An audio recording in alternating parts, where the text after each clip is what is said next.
हाय दोस्तों, स्वागत है आप सभी का आपके favourite channel mathematics by Mohit Sharma में। आज मैं फिर हाजिर हूँ आपके लिए एक नई प्रॉब्लम का सॉल्यूशन लेकर।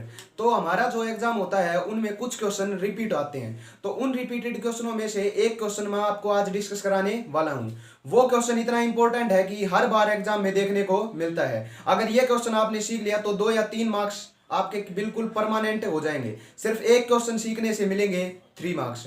तो देखते हैं कि किस तरह के क्वेश्चन आते हैं, वो कैसे क्वेश्चन आते हैं, कौन से क्वेश्चन आते हैं और उन क्वेश्चनों को सोल्व कैसे कर सकते हैं। तो हमारा जो एग्जाम है वो कुछ नंबरों में, हमारे जो एग्जामिनर होते हैं वो कुछ नंबरों को रैशनल और इरेशनल नंबर प्रूव करवाते हैं। तो देखते हैं उनके कंसेप्ट के बारे में, क्योंकि कंसेप्ट इज पावर। क्योंकि जब सबसे पहले कंसेप्ट की बात आती है, जब तक हमें उस क्वेश्चन का कंसेप्ट पता नहीं होगा हमें वो क्वेश्चन अच्छी तरह समझ में नहीं आएगा। तो चलते हैं उस कंसेप्ट की तरफ और देखते हैं कि रैशनल नंबर और इरेशनल नंबर का मतलब क्या होता है। तो चलते हैं रैशनल और इरेशनल की तरफ। तो 2 क्वांटिटी आती हैं, 2 नंबर आते हैं हमारे पास। एक होता है रैशनल नंबर और एक होता है हमारे पास इरेशनल नंबर। क्या मतलब होता है इन नंबरों का? देखो, रैशनल नंबर और इरेशनल नंबर में क्या फर्क होता है। हमारे पास 2 तरह के नंबर मिलते हैं, ला लिया। सबसे पहले बात करते हैं हमारे पास रैशनल नंबर की। तो क्या होते हैं रैशनल नंबर? हमारे पास, हम बताते हैं ज्यादातर छोटी क्लासेज में कि रैशनल नंबर वो नंबर होते हैं जो P अपॉन क्यू की फॉर्म में लिखा जाए।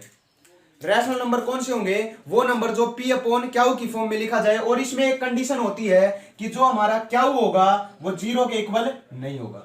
ये क्वांटिटी क्यों लिखते हैं हम कि जो हमारा ये क्यू है वो नॉट इक्वल टू 0 हो, means q is not equal to 0। क्यों? क्योंकि हमारे पास, जब हमारे पास कोई भी वैल्यू डिवाइड में 0 आ जाती है, जैसे हम 3 अपॉन 0 लिखें, तो जो भी हमारे पास डिवाइड में 0 आ जाती है तो वो नंबर हमारा क्या हो जाता है? Not defined. और नॉट डिफाइंड का हमारे मैथ में कोई सिस्टम नहीं होता। नॉट डिफाइंड हमें नंबर कभी नहीं पढ़ने होते। तो सबसे पहली बात है कि क्या नॉट इक्वल टू 0 होना चाहिए। हमारे पास P अपॉन क्या का मतलब क्या है? जिस तरह हमारे पास कोई नंबर है 4 अपॉन 3, 4 अपॉन 3, तो 4 अपॉन 3 क्या होगा? P अपॉन क्यू, और क्यू नॉट इक्वल टू 0। या जो नंबर P अपॉन क्यू की फॉर्म में लिखा जाए और क्यू नॉट इक्वल टू 0, उस नंबर को हम क्या कहते हैं? Rational number. एक रैशनल नंबर की और भी डेफिनेशन बताने वाला हूं आपको। वो नंबर, कई नंबर ऐसे होते हैं जो रिपीटेड नंबर होते हैं। जिस तरह क्या हुआ हमारे पास 1 अपॉन 3 आया, तो क्या लिखेंगे इसको? 0.33333, ऐसे चलता जाएगा हमारे पास। तो ऐसे नंबरों को क्या कहते हैं? Rational number and repeated number. तो हमारे पास रैशनल नंबर क्या होते हैं? जो रिपीट हो जाए पॉइंट के बाद, मतलब पूरा डिवाइड ना हो। या कोई नंबर ऐसे होते हैं, जिस तरह हमारे पास है 10 अपॉन 4, तो यह नंबर क्या आएगा हमारे पास? 2.25 आएगा। ये पूरा डिवाइड हो गया, तो ये नंबर हमारे क्या है? रिपीटेड नहीं है। तो वो नंबर जो रिपीटेड ना हो और या रिपीटेड हो लेकिन क्या हो, हमारे पास P अपॉन क्यू की फॉर्म में लिखा जाए, उस नंबर को हम क्या कहते हैं? Rational number. उसके बाद चलते हैं हमारी जो नेक्स्ट क्वांटिटी, जो मेन कंसेप्ट है हमारा, इरेशनल नंबर। अब इसका क्या मतलब होता है इरेशनल नंबर का? तो देखो, इरेशनल नंबर वो होते हैं हमारे पास जो पूरा डिवाइड ना हो। देखो, जो रिपीटेड भी ना हो और पूरा डिवाइड हो भी ना। जिस तरह हमारे पास क्या है 3.14562121321321 ऐसे चल रहे हैं नंबर। देखो, ये ना तो हमारे पास पूरा डिवाइड हो रहा है नंबर, और ना ही ये क्या है? रिपीट हो रहा है।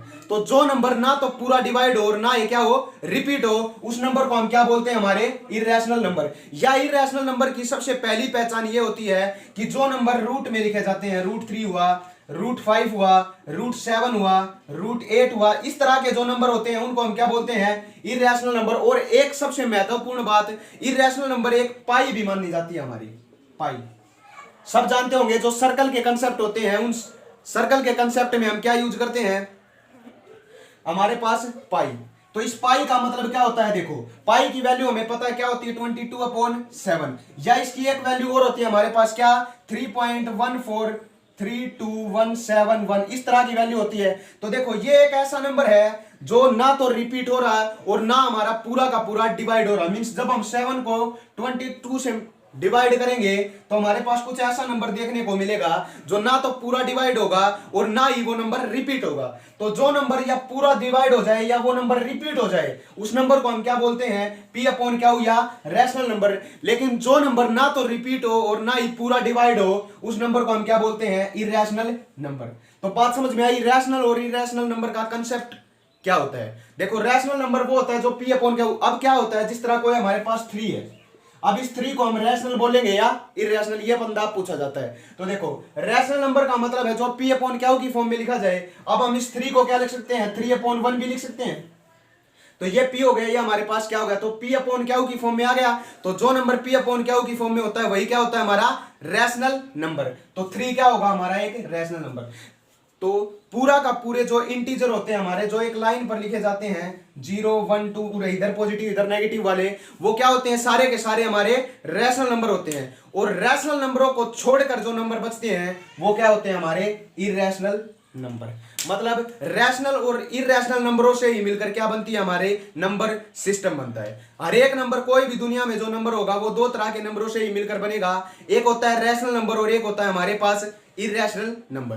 तो ये था कंसेप्ट हमारा रैशनल नंबर और इरेशनल नंबर का। अब चलते हैं कि जो हमारे एग्जाम में क्वेश्चन आता है इरेशनल नंबर के ऊपर, वो किस तरह का क्वेश्चन देखने को मिलता है, और उस क्वेश्चनों को हम सोल्व करेंगे कि आपको एग्जाम में किस तरह वो क्वेश्चन अटेम्प्ट करना होगा और सोल्व करना होगा। तो चलते हैं उस क्वेश्चन की तरफ जो एग्जाम में देखने को मिलता है। रैशनल और इरेशनल नंबर का पूरा कंसेप्ट सीख लिया है। अब जानते हैं कि एग्जाम का क्वेश्चन क्या मिलता है और क्या चीज हमें एग्जाम में देखने को मिलती है 2 या 3 मार्क्स में। तो हमारे पास जैसे इस तरह का क्वेश्चन देखने को मिलता है एग्जाम में, क्या कहेगा एग्जामिनर, ये कहेगा prove that √3 is a irrational number. हमें प्रूव करना होगा कि √3 ये क्या है, इरेशनल नंबर है। हमें ये बातें हमारे कंसेप्ट में पता चल चुकी हैं कि इरेशनल नंबर कौन से होते हैं। इरेशनल नंबर वो नंबर होते हैं जो रूट में या पूरे भाग ना होते हो या रिपीट ना होते हो, वो नंबर होते हैं। हमें पता है √3 एक इरेशनल नंबर है, लेकिन इसको हमें प्रूव करना होगा। तो चाहे √3 हो, चाहे √5 हो, चाहे √7 हो, इस रूट में कोई भी वैल्यू मींस कोई भी इरेशनल नंबर हो, उसे हम सिर्फ एक मेथड सिखाऊंगा। एक मेथड से आपके हजारों क्वेश्चन क्या हो जाएंगे, सोल्व इरेशनल नंबर प्रूव करने वाले। तो देखते हैं कि किस तरह उन क्वेश्चनों का शेड्यूल होता है, प्रोसेस होती है प्रूव करने का इरेशनल नंबर। तो क्या करेंगे, सबसे पहले हम लेट करेंगे, सपोज करेंगे, मानेंगे कि सपोज √3 क्या है, एक √3 is a rational number. √3 is a rational number means हमने मान लिया, सपोज कर लिया, लेट कर लिया कि √3 क्या है, एक रैशनल नंबर है। हमने अपनी मर्जी से प्रूव करने के लिए यह चीज मानी कि √3 क्या है, हमारे पास एक रैशनल नंबर है। अगर √3 अब रैशनल नंबर है तो रैशनल नंबर कौन से होते हैं, जो पी अपॉन क्यू की फॉर्म में लिखे जाते हैं। तो √3 अगर रैशनल है तो √3 इज इक्वल टू क्या होगा, पी अपॉन क्यू मान लेते हैं कि √3 किसके बराबर होगा, पी अपॉन क्यू की फॉर्म में लिख सकते हैं। तो पी अपॉन क्यू क्या होगा, √3 के बराबर। और क्या होगा इसमें कि क्यू नॉट इक्वल टू 0, और हमारा क्यू 0 के इक्वल नहीं हो सकता। और अब एक बात और लिखेंगे, दूसरा काम क्या होगा इसमें कि पी और क्यू होगा वो को प्राइम नंबर होंगे। पी एंड क्यू आर को प्राइम नंबर। अब को प्राइम का मतलब क्या होता है, देखो हर एक बात क्लियर करते चलेंगे हम इसे क्वेश्चन में। देखो पी और क्यू हमने क्या मान लिया कि ये दोनों क्या है, को प्राइम नंबर है। अब को प्राइम का मतलब होता है कि सिर्फ उनका एक कॉमन फैक्टर होता है। जैसे हमारे पास 3/4 है, तो इसमें देखो पी ये है, क्यू ये है, तो पी और क्यू का कॉमन फैक्टर क्या है, सिर्फ एक है। सिर्फ एक ऐसी संख्या है जो इन दोनों को क्या करेगी, डिवाइड करेगी। एक सबको डिवाइड करता है। तो जब हमारा रैशनल नंबर होता है तो पी और क्यू क्या होते हैं, दोनों को प्राइम नंबर होते हैं जिनके एक से ज्यादा कोई भी कॉमन फैक्टर नहीं होता। तो हमने मान लिया पी और क्यू क्या है, हमारे पास को प्राइम नंबर है दोनों। तो देखो उसके बाद क्या करेंगे, हम क्रॉस मल्टीप्लाइंग करेंगे, इन दोनों की क्रॉस मल्टीप्लीकेशन। अब क्रॉस मल्टीप्लाई करेंगे तो इसके नीचे एक मान लेते हैं, इसकी इसके साथ, इसकी इसके साथ। तो क्या होगा, क्या √3 इज इक्वल टू हो जाएगा हमारे पास पी। यह है हमारे पास कि क्या √3 इज इक्वल टू पी। अब करेंगे स्क्वेयरिंग बोथ साइड। इसके बाद का जो मेथड होगा, इसके बाद का जो स्टेप होगा वो क्या होगा, squaring both side. Squaring both side means दोनों तरफ हम क्या करेंगे, स्क्वेयर करेंगे। तो देखो इसका स्क्वेयर करेंगे तो क्या हो जाएगा हमारे पास, क्यू स्क्वायर और √3 का स्क्वायर क्या होगा, √3 से स्क्वायर कैंसिल, तो 3 बचा। 3 q square is equal to क्या आया, P square.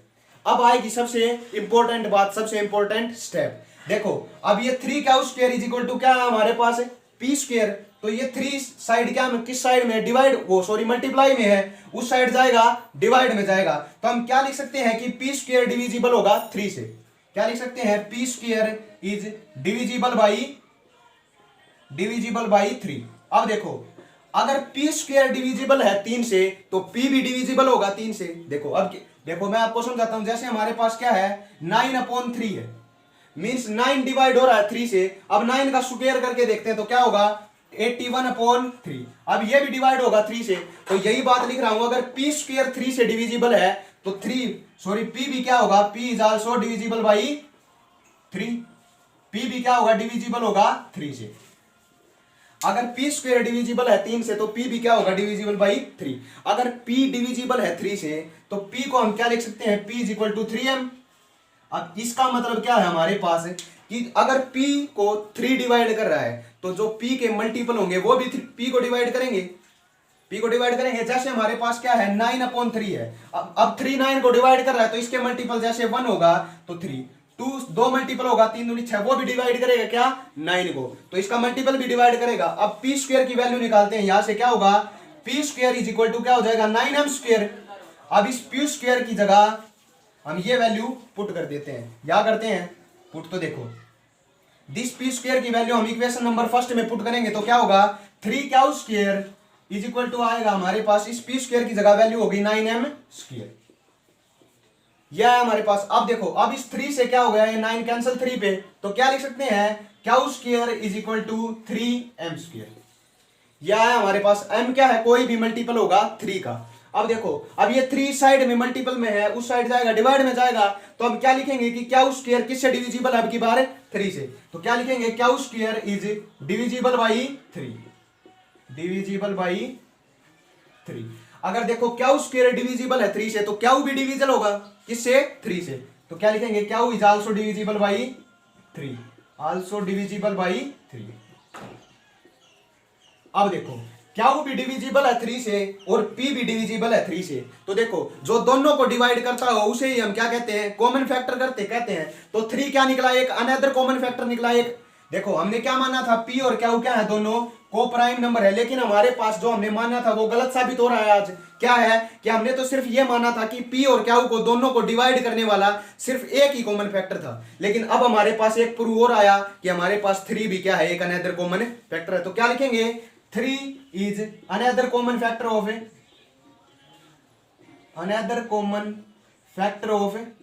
p and q, p and q। देखो हमारे पास माना था कि p और q क्या है, को प्राइम नंबर है जिसका सिर्फ एक कॉमन फैक्टर हो सकता है और कोई नहीं, लेकिन हमारे पास 3 एक अनदर कॉमन फैक्टर निकला। तो हमारी क्या थी, जो मानी गई संभावना थी, जो हमने सपोज किया था वो रॉन्ग साबित हुआ। तो अब क्या लिखेंगे कि जो हमारी मानी गई संभावना है वो क्या है, असत्य है, या our supposition is wrong, our supposition is wrong। अगर हमने जो सपोज किया था वो रॉन्ग साबित हुआ और हमने माना क्या था कि √3 एक रैशनल नंबर है। अगर √3 रैशनल नंबर नहीं है, हमारी सपोजिशन रॉन्ग हो गई, तो √3 अगर रैशनल नहीं है तो कौन सा नंबर बचा, √3 क्या होगा, इरैशनल नंबर होगा। अगर रैशनल नहीं होगा तो क्या लिखेंगे, hence √3 is a irrational number, √3 is a irrational number. तो ये था पूरा का पूरा कंसेप्ट, पूरा का पूरी प्रोसेस किसकी, किसी भी नंबर को इरैशनल नंबर प्रूव करने की। अगर एग्जाम में आपको ये क्वेश्चन पूछे कि prove that √3 is a irrational number, फिर ये सारी प्रोसेस आपको करके दिखानी होगी, एक एक स्टेप। पूरे के पूरे मार्क्स मिलेंगे। अगर कोई भी मार्क्स काट दे, मेरी गारंटी है, फुल गारंटी से आपको 2 या 3 मार्क्स मिलेंगे। और ये क्वेश्चन एग्जाम में बिल्कुल देखने को मिलता है। और बस फर्क क्या है कि इस √3 की जगह हमारे पास कई बार √5 आ जाएगा, कई बार √7 आ जाएगा, लेकिन फर्क कुछ नहीं पड़ेगा। जहां √3 हमारे पास वहां क्या आ जाएगा, वो नंबर आ जाएगा जो एग्जामिनर पूछेगा। अगर √5 है तो या √5 या √5 या 5 आ जाएगा, या 5। जो नंबर सिर्फ नंबरिंग बदलेंगे, प्रोसेस सेम की सेम रहेगी। तो ये था आपके मैथ का 10वीं क्लास का सबसे इंपॉर्टेंट क्वेश्चन, जो आपने बड़ी ही इजीली वे से सोल्व कर लिया। आप इसके नोट्स बना सकते हैं और एग्जाम होने के बाद देख सकते हैं कि इस तरह के एग्जाम, इस तरह का क्वेश्चन एग्जाम में देखने को मिलता है।